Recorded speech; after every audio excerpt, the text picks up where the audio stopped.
കേരളത്തിൽ 25 ലക്ഷം അന്യസംസ്ഥാന തൊഴിലാളികളുണ്ടെന്ന് തൊഴിൽ മന്ത്രി ഷിബു ബേബി ജോൺ. 25 ലക്ഷം. പ്രതിവർഷം 2,35,000 പേർ സംസ്ഥാനത്ത് തൊഴിൽ തേടി എത്തുന്നുണ്ട്. ഇവരിലൂടെ 17,500 കോടി രൂപയാണ് സംസ്ഥാനത്തിന് പുറത്തോട്ട് പോകുന്നതെന്നും മന്ത്രി നിയമസഭയിൽ അറിയിച്ചു. പടച്ച റബ്ബേ, എത്ര പൈസയാണ് അന്യസംസ്ഥാനക്കാർ കൊണ്ടോണത്? കട്ടുണ്ടോന്നല്ലോ പണിയെടുത്തിട്ടല്ലേ കൊണ്ടുപോയിക്കോട്ടെ. തടിയനങ്ങി പണിയെടുക്കണ ശീലവും നേരത്തെ നമ്മൾ നിർത്തിയതാ. അപ്പൊ പിന്നെ അന്യനാട്ടിൽ നിന്ന് ആള് വന്ന് കൊണ്ടുപോകുന്നേ. നാട്ടിലുള്ള മലയാളികള് തടി അനക്കൂല. ദുബായിലും സൗദിയിലും ഒക്കെ പോയിട്ട് ചോര നീരാക്കുകയും ചെയ്യും. ആ കണക്കിന് കോടികളെ കേരളത്തിലേക്കും വരുന്നുണ്ടല്ലോ. പൊരവാർക്കല്, തേപ്പ്, ടൈൽസ്, മരപ്പണി എല്ലാത്തിനും അന്യസംസ്ഥാന തൊഴിലാളികളാ. മീൻ കച്ചവടത്തിനും കൂടി ഒരു വന്നാല് നമ്മളെ കാര്യം കട്ട പോകുകയാ. മീൻ വിൽക്കാൻ അന്യസംസ്ഥാനക്കാര് വരൂലെന്നൊന്നും പറയാൻ പറ്റൂല. നല്ല ഊസിയിലുള്ള ആൺകുട്ടികള് ചെലപ്പങ്ങളെ മുന്നിൽ കൂടെ എങ്ങനെ മീന് വിറ്റ് നടക്കൂ. എനിക്ക് വെറുതെ പറഞ്ഞ് പേടിപ്പിക്കല്ലേ പത്തുവോ. നമ്മളെ കഞ്ഞില് മണ്ണ് മാറിയിടാനേ ആരെയും നമ്മൾ സമ്മതിക്കൂല. നിങ്ങള് കേസ് കൊടുക്കൂ? അല്ല, കേസിനൊന്നും ഒരു വകുപ്പില്ല. നമ്മള് നിരാഹാരം കിടക്കും. എന്താ ചിരിക്കണത്? രണ്ടാമത്തെ ദിവസം നിങ്ങളെ മയ്യത്ത് പള്ളി പറമ്പിൽ കെടുക്കൂ. ഒരു നേരം വെള്ളം കുടിക്കാണ്ടെന്നാ പള്ളേക്കാലിന് മയ്യത്താന്നൊക്കെ പറയുന്ന ആളല്ലേ നിങ്ങള്?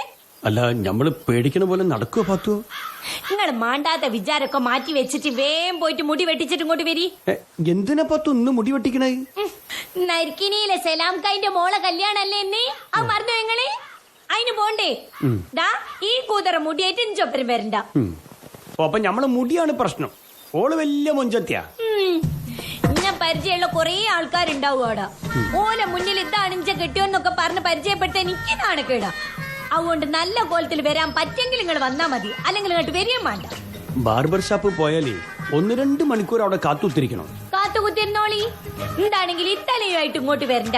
വെട്ടി ഒതുക്കി നല്ല കുട്ടപ്പനായിട്ട് ഇങ്ങോട്ട് വന്നാ മതി. എന്നാ ശരി, നമ്മള് പോയി വെട്ടിയിട്ട് ചായ കുടിക്കില്ല? അത് വേണ്ട, അത് ഭയങ്കര സ്ട്രോങ്ങാ. ഞാൻ അതിലും വലിയ സ്ട്രോങ്ങാ. കുടിച്ചിട്ട് വേണ്ട പോയാൽ കുടിച്ചാ മതി. ഞമ്മക്ക് വേണ്ട, ഞമ്മക്ക് ലൈറ്റ് ചായ ഇനി വണ്ടിന്.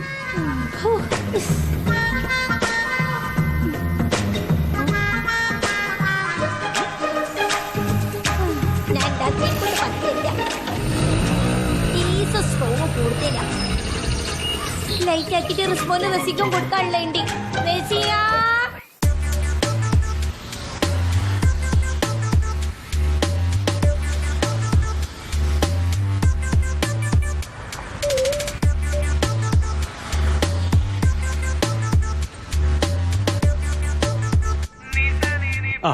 ആരിത്? മൂസക്കോ? മൂസന്റെ ഒരു കുറവുകൂടി ഉണ്ടായിരുന്നു. അതിന്റെ ഞങ്ങളിവിടെ സാമൂഹ്യ രാഷ്ട്രീയ പ്രശ്നങ്ങളെ പറ്റി ചർച്ച ചെയ്തുകൊണ്ടിരിക്കുക. ചർച്ച ചെയ്യാനും തൽക്കാലം നമുക്ക് നേരില്ല. നമുക്ക് മുടി വെട്ടിട്ട് വേഗം പോകണം. എന്റെ മൂസക്ക, നിങ്ങൾക്ക് എങ്ങനെയാ പോവാൻ തോന്നുന്നത്? നമ്മളെ രാജ്യം പോകുന്ന പോക്ക് നോക്ക്. അസഹിഷ്ണുതല്ലേ ചുറ്റും. ഈ രാജ്യത്ത് ഫാസിസം വരൂല എന്ന് വിചാരിച്ചല്ലേ നമ്മള്? എന്നിട്ട് വന്നില്ലേ മൂസേ? ആര് വരും പോകുന്നു ഞമ്മക്കറിയില്ല. എന്റെ മെമ്പറെ, പ്രതികരിക്കേണ്ട അടുത്ത് പ്രതികരിക്കാത്തോണ്ടാണ് നാട്ടില് ഫാസിസം വരുന്നത്. താടി പഠിക്കും ഒരാളോട് ഇരിക്കുന്നുണ്ട് ബാല. ഞാൻ ആ കാര്യം മറന്നുപോയി. ഫാസിസം എത്തിയില്ലേ, അതിനെതിരെ പ്രതികരിക്കണ്ടേ? എന്റെ മോന്താമിലാണോ എന്റെ പ്രതികരണം?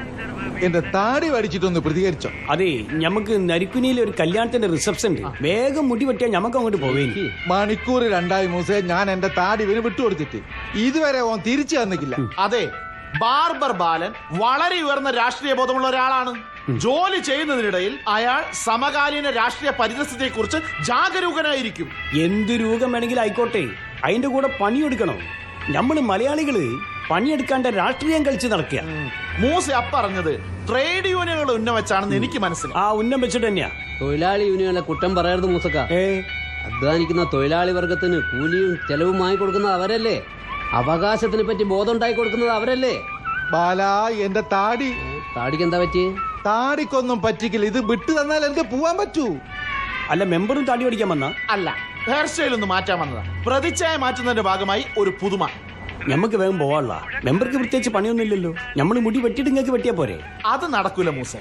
ഞാനൊരു വാർഡ് മെമ്പർ മാത്രമല്ല, ഉത്തരവാദപ്പെട്ട ഒരു രാഷ്ട്രീയ പ്രവർത്തകൻ കൂടിയാണ്. എനിക്ക് മീകാര മൂസയേക്കാൾ തിരക്കും. വേഗം പോണം. മെമ്പർ കഴിഞ്ഞ് 2 ആള് കഴിഞ്ഞിട്ടേ മൂസക്കുള്ളൂ. അതേത് വേറെ 2 ആള്? ഇവിടുത്തെ സ്ഥിരം കുറ്റികളാ. നേരത്തെ വന്ന് ബുക്ക് ചെയ്ത് പോയതാ. അപ്പൊ ചുരുക്കത്തിൽ ഇപ്പൊ ഒരു 1.5 മണിക്കൂർ കഴിയും. ഹലോ മെമ്പറാണ്. സഖാവ് കുഞ്ഞിഷട്ട് മരിച്ചോ? ഞാൻ എന്താ വരുന്നു? ബാല, തലമൂത്ത സഖാവാണ് മരിച്ചത്. ഞാൻ അവിടെ മോൻ കാണിച്ചിട്ട് വരാം. പണ്ട് കർഷക സമരത്തിലൊക്കെ പങ്കെടുത്താലേ ഞാനും വരുന്നു. ഇതൊന്ന് പിടിക്ക്. എന്റെ താടി പഠിച്ചിട്ട് പോടോ. ഞാൻ അവിടെ ഒന്ന് മുഖം കാണിച്ചിട്ട് വരാന്ന്. ഒരു 1.5-3 മണിക്കൂറൊന്നും എത്തില്ലേ? ഇനിയിപ്പൊ ഞമ്മളായിട്ട് എന്തിനാ പടക്കണ്? മൂസേ ഇഞ്ഞെങ്കിലും ഇവിടെ നിൽക്കാൻ എനിക്ക് പേടിയാത്ത കുഞ്ഞുമോനെ. ഓരെ കത്തുന്നല്ലേ എന്റെ ഒരു ദിവസം അങ്ങോട്ട് പോകും. ഇവിടെ കുത്തിരുന്നോളി. ഓ, എങ്ങനെ പോകാനാ?